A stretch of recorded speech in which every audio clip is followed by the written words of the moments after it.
ជំរាបសួរបងប្អូនទាំងអស់គ្នាបងប្អូនទាំងអស់គ្នាតែងតែសួរខ្ញុំថាតើលេង game ណាដែលអាចលេងជាមួយនឹង computer បាន MacBook ឬមួយក៏ all in one ឬមួយក៏ laptop ចឹងនេះណាបងណាក្នុងដៃបងប្អូននេះគឺជា hard disk game ដែលអាចលេងជាមួយនឹងប្រភេទខាងលើដែលបងប្អូនបាននិយាយមិញអញ្ចឹងណាដូចជា laptop all in one ឬមួយក៏ MacBook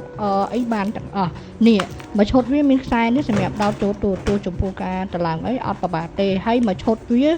មាន hard disk នឹងមួយហើយមានរហូតដល់ 45,000 game ចំពោះ game វាបងប្អូនអាចមើលទៅលើអេក្រង់បានថាមានប្រភេទ game ជាច្រើនជំនាន់មុនណា PSP PlayStation 2មានច្រើននេះបងប្អូននេះអាចមើល God of War មាន2វគ្គមានវគ្គ1វគ្គ2អញ្ចឹងណាហើយមាន GTA មានអីសម្រាប់ game ចាស់ទូដាក់កាក់ជំនាន់9អីមានទាំងអស់ក្នុងនេះមានទាំងអស់បើនិយាយចាំ process វាគឺដូចទៅនឹងនេះដូចជាសំទោM22 Ultra អញ្ចឹងនេះបងប្អូនណាចំពោះនេះវាអញ្ចឹងបងប្អូនតែសួរខ្ញុំថាប្រភេទហ្គេម M22 Ultra នោះ X9 Pro នោះតើអាចលេងជាមួយនឹងកុំព្យូទ័របានអត់ទៀតនេះបងប្អូនណាប្រភេទនេះគឺជាមានឈ្មោះថា Battle Serafin ណាបងប្អូនណាBattle Serafin នេះបងប្អូនអាចមើលបានថាមានច្រើនហ្គេមមាន Vice City មានអីចឹងណាអានេះនៅក្នុង folder game នៃ PlayStation 2ចឹងមានច្រើនហ្គេមបើនិយាយសរុបទាំងអស់នៃហ្គេមហ្នឹងមាន 45,000 ហ្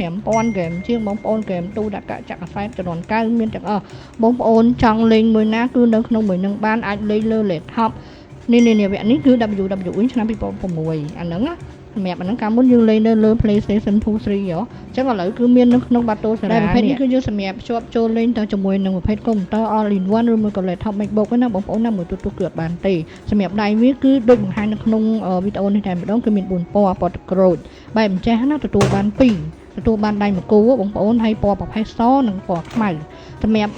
ខ្មៅប្រផេះជាមួយនឹងទឹកក្រូចអាចលាយពណ៌គ្នាបានបងប្អូនតែសអត់បាននេះណាអញ្ចឹងនៅក្នុងមួយឈុតវាបានទទួល Battle Serafin មួយតែមានទំហំទុក320G